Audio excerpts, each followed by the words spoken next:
So, welcome everybody to this week's Tuesday talk, the first Tuesday talk of February.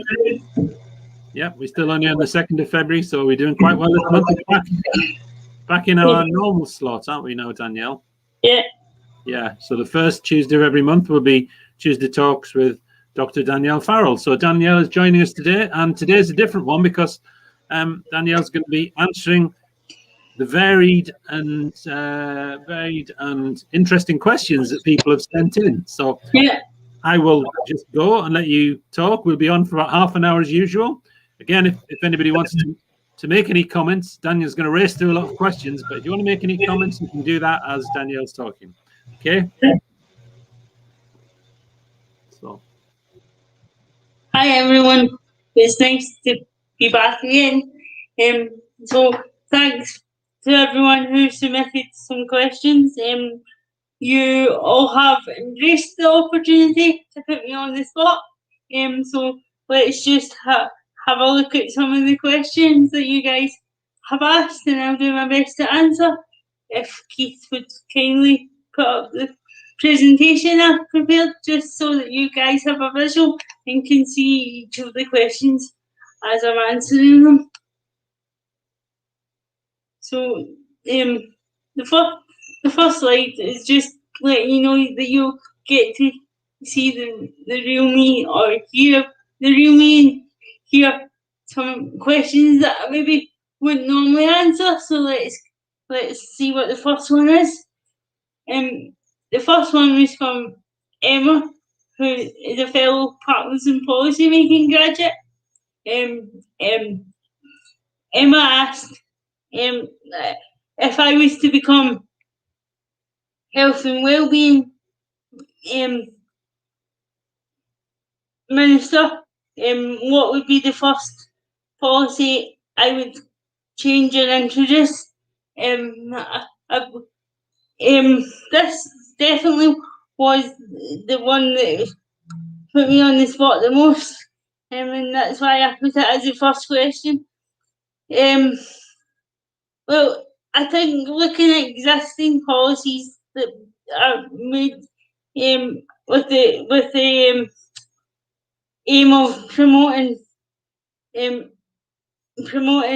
health and well-being and innovation, etc. And based on what has been going on in recent months in the media, I would say that I would introduce a policy that somehow incorporates the fact that everybody matters and all lives matter, regardless of what group of society that you're from. And I would also introduce a policy somewhere along the line, I think, that doesn't necessarily look at medication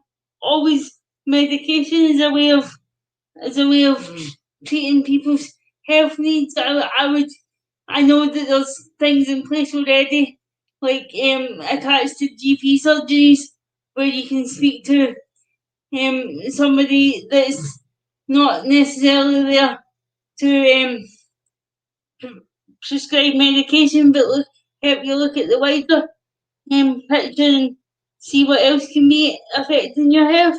And I would certainly make more use of those kind of alternatives. I think for me those were the two key areas that I would think about. So if we move on to the next question, please. This is from Norma from Values Interaction Scotland, and it was, what is the most ridiculous thing anyone has ever said to you? That question could probably be a whole episode of Being Danielle on its own, because I could rhyme off more than a few things that have been ridiculous.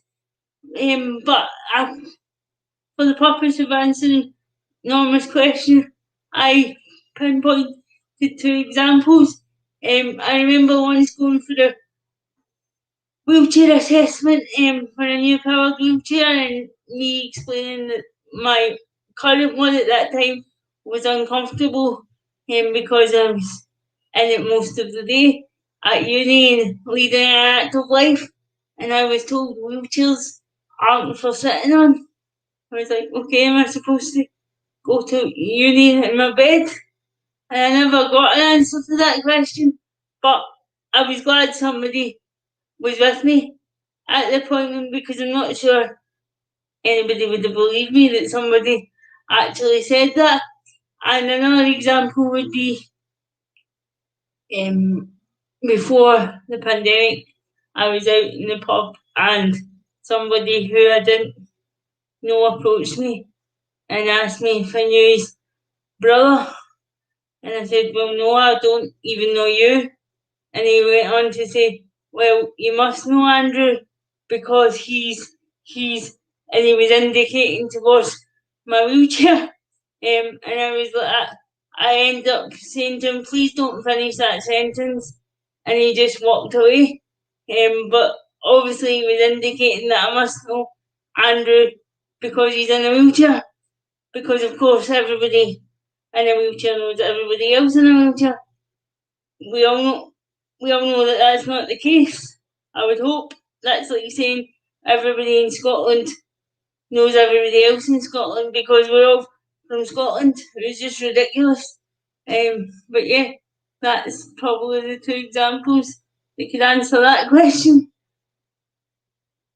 This was asked by two people, so I put those two people at the bottom of this question rather than repeat it twice individually.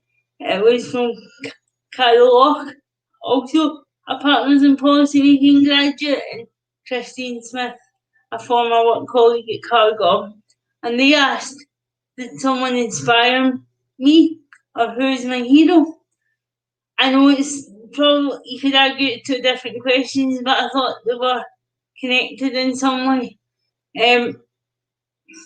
My hero, I couldn't really think of a celebrity or a well-known person, but when I really took some time to think about it, probably I'd say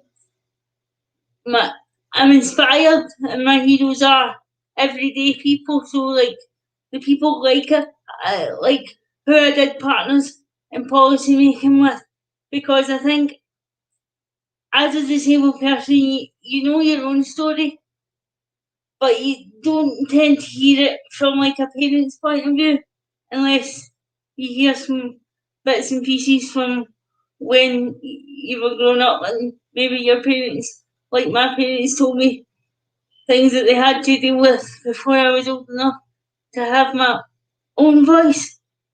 But when I've heard some of the stories and some of the challenges that some of our fellow graduates from Partners in Policy Making have come up against and continue to come up against, I think, yeah, I'm inspired by them because they face a lot of challenges in looking after the disabled children, and I know some of them would say that they're inspired by me.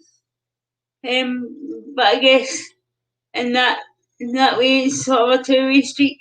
And who else would inspire me or be my hero? I wouldn't be answering this question truthfully if I didn't say my mum, because she certainly inspired me. And you have heard me talking about it many times before, that I wouldn't be where I am today if it wasn't for my mum and my dad, of course. But my mum passed away when I was 16, which is 19 years ago this year, which is quite scary, but she still remains my motivation in everything that I do. So yeah, I think that pretty much, I hope, answers that question. So we'll see what's next. I don't think Ross will be watching this live, but he might watch it later. When I asked Ross, who I've been working with as a business advisor in the last couple of days, if he would submit some questions, he said, where would my favourite place be to shop?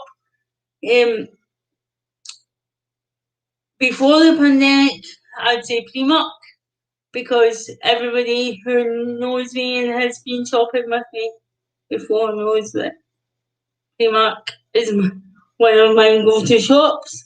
A lot of people used to say to me that they didn't know where I found the outfits I would have on from Primark because they never used to see anything.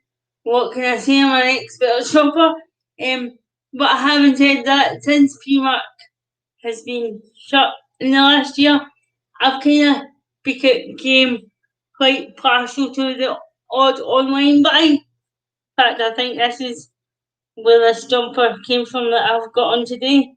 So it can be shops that randomly come up on Facebook and things. But the only thing is, once you look at those links once, they keep coming up. So even if you're trying to avoid buying it, it's always there. That's my excuse anyway. So yeah, those would be my two favourite choices for shopping. What is the first song that I ever remember? This is from one of my friends, our PA, Laura. I think people might be surprised at this answer. And you might think I would choose some cheesy 90s pop song or dance song. But if we're being really honest, the first song I ever remember, it's Fly Me to the Moon by Frank Sinatra. And it's purely because my dad always used to sing it, and he still does, in fact, and it's always the chorus part of the song, so it always sticks in my head as the first song I ever remember. See what's next, Keith, please. Where do I see myself and your options understood in 5 to 10 years' time? And then this was from Rob, another Partners in Policy Making graduate. When Rob submitted this question, I believe I replied and said, I don't even know what I'm doing tomorrow, but I'll add it to my list. But when I took some time to think about it, I would say that I would like to be more established as a business. Excuse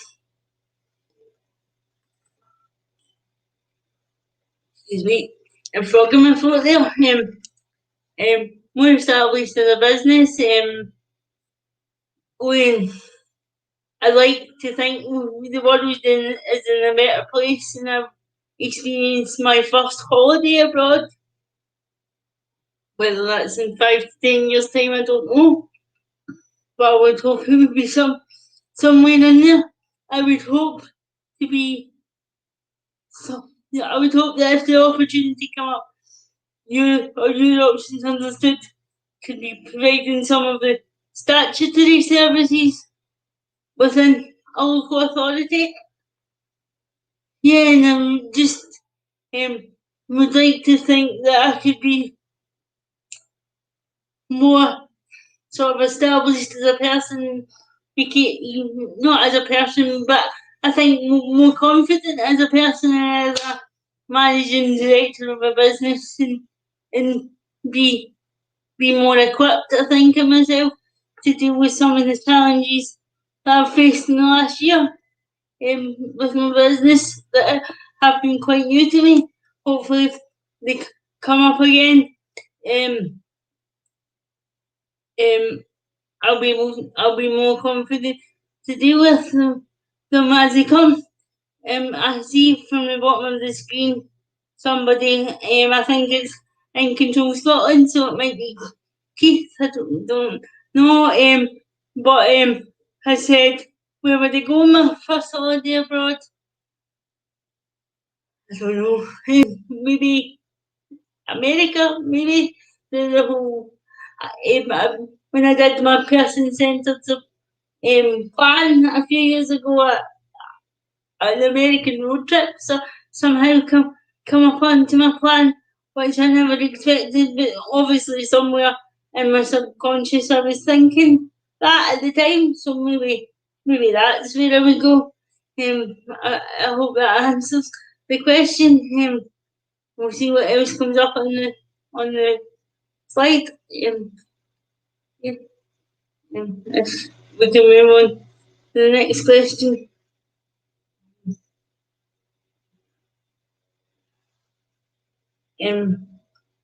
I answered that one. I think the one that Rob submitted to answer that about 5 to 10 years time. So if we can move on to the next one, we can see what else comes up. But I think maybe Keith is having a few technical hitches with that. So I have a note of them here. So I'll just answer as many as I can until Keith is able to bring the PowerPoint back up. So someone, oh, here we go again. The PowerPoint is coming back up again. So I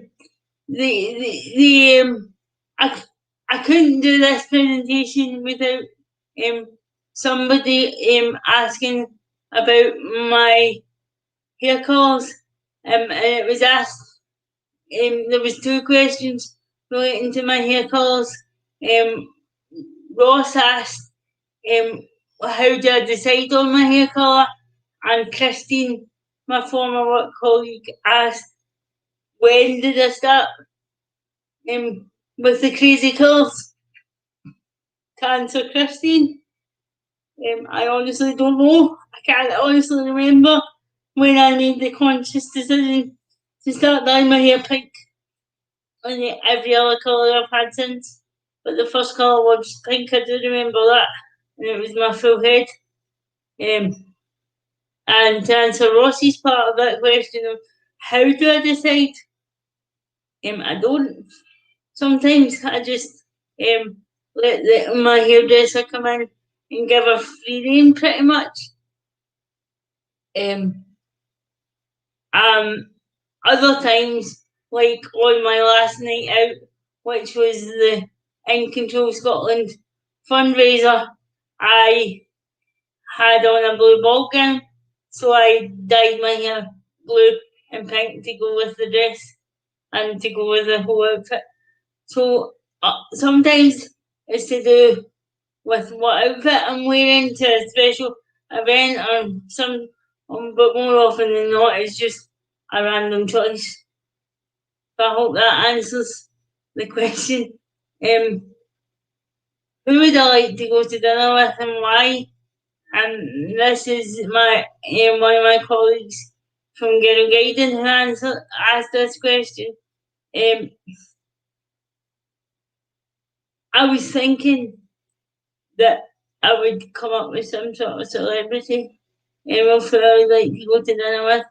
But if I'm answering this question in the current climate that we're in, I would probably say family, because I haven't been able to do that in such a long time.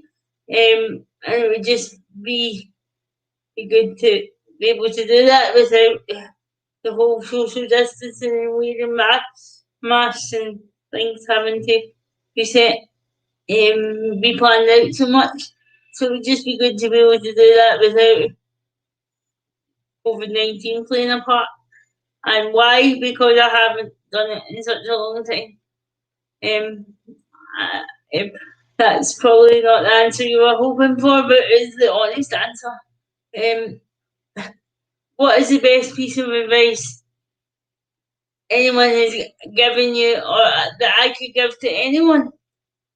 If I was giving advice to anyone starting a business with a disability or seeking employment, and this was asked by Emma, one of our support workers, it would be surround yourself with people that understand you and know your business.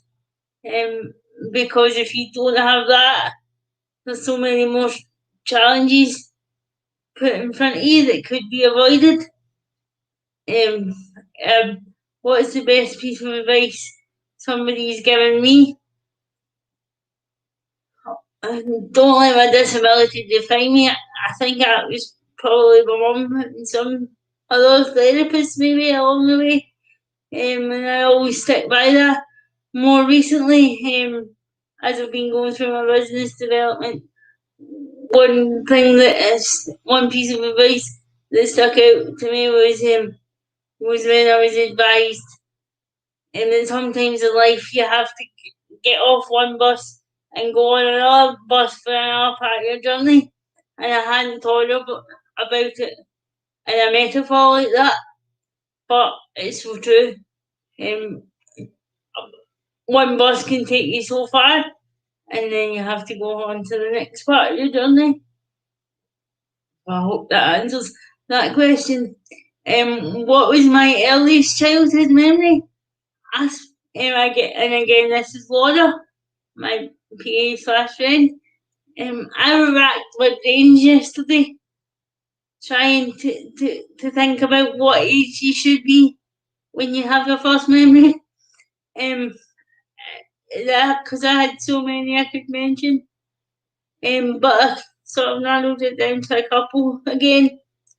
I remember one time my dad was coming to pick me up from a therapy session at Rainbow House, which is the local paediatric clinic. My dad has a beard and has had a beard for as long as I can remember.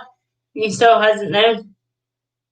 But on this occasion, I was really young, but I do remember that he was coming to pick me up from this appointment. And unbeknown to me, he'd shaved before he came, but the razor had slipped, so he decided just to shave off his entire beard. And I remember when I came out of the therapy session, I screamed the place down because I didn't recognise him without his beard. And I believe I even said, "You're not my dad," because I didn't recognise him without his beard. So yeah, that's probably one of my earliest childhood memories, and my dad will even talk about it now.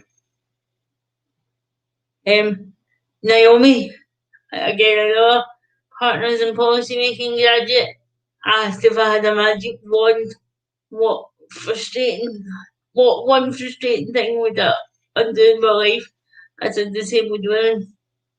Again, this could be an episode of Being Danielle on its very own, but I think the one frustrating thing I would undo if I could would be, I think, I know there's disabled people out there that don't have input from a local authority or a social worker and stuff, and there's various reasons for that. But if I could have my support and live my life without input from a local authority, I probably would, because I've had so many battles in the past, battles that could have been avoided if we just found a way of working together. So yeah, that is definitely one thing I would undo if I could. But I also know it's important to try and embrace this and sort of change the narrative and work with local authorities. So I always try to do that. And I have successfully done that. Well, I had done before the pandemic. But previous to that, that is definitely one of the things I would change. If I had chosen another career path, what do I think I'd be doing now? Probably studying media, working in the media, because that's what my degree was. My first degree was in. So I'd probably be doing something in journalism if I wasn't doing what I'm doing now. And that was Donna, one of my other support workers, that asked that question. So I hope it answers it. How different would my life look if I didn't have a disability? I guess everybody's life would look different if they hadn't made the life choices they have until this point in life. So it doesn't just apply if you have a disability. But how different will life be? I always think about this, and I guess we'll never know the answer. I could be married. I could be married and divorced. I could be 5 kids. I could be traveling the world. I don't know. But I think I often do think I might not have. Obviously, I wouldn't probably run in the business that I'm now running because I wouldn't have that first-hand knowledge and disability. But I often think would I have gone down the PhD route if I didn't have a disability? I don't know, but I do think about these things, and I can't give you one straight answer. But I hope by telling you what I've thought about in the past was some way to answer it. What is my biggest or best achievement so far?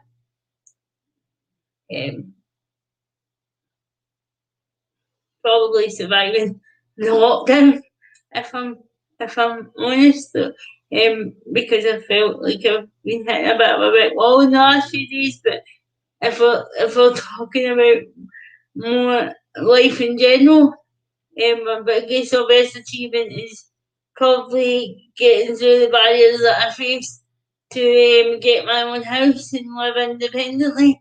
And I'll be able to do so. It'll be coming up in 5 years this year.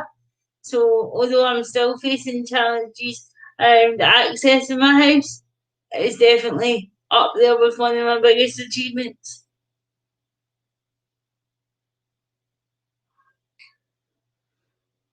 What is the most important goal? This is from Anne-Marie. Again, a goal I would say would be surviving this lockdown whenever we get to the end of it. But if we're taking Corona out of the equation and COVID-19, I think it's just to be content in life and be happy and have the support I need working in the way I need it to work. Unfortunately, I had to put some of that on hold due to COVID-19, but I'd like to continue to work towards that when as soon as it's safe to do so. If I would change how we would take support, what would it look like? There would definitely be, it would be such a postcode lottery than what it is now. When you're doing a needs assessment, people wouldn't be asked such questions like, how long does it take you to use the toilet? I mean, to me, how long is a piece of string?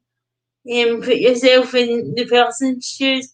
How would you like to be asked that? But realistically, that's the kind of questions you're asked when you're being assessed for support. And I think it shouldn't need to look like that. It should be about the person and not only about resources. And yeah, just not just focusing on what is essential, but the person as well. I think that's just coming to the end of Being Danielle. If I haven't been able to answer your question, I'm really sorry. But if I can do another episode of Being Danielle and ask some questions. If that's something you would like to do, or I can email you a response. But thanks to those that have submitted the questions. I hope I've done justice in your answers and the answers that I've given, and that you know a little more about the person behind Being Danielle. Keith is on mute. Sorry, Danielle. So thanks, thanks, Danielle. There's lots of questions, and often when you answer a question, it leads on to another one, doesn't it? Yeah.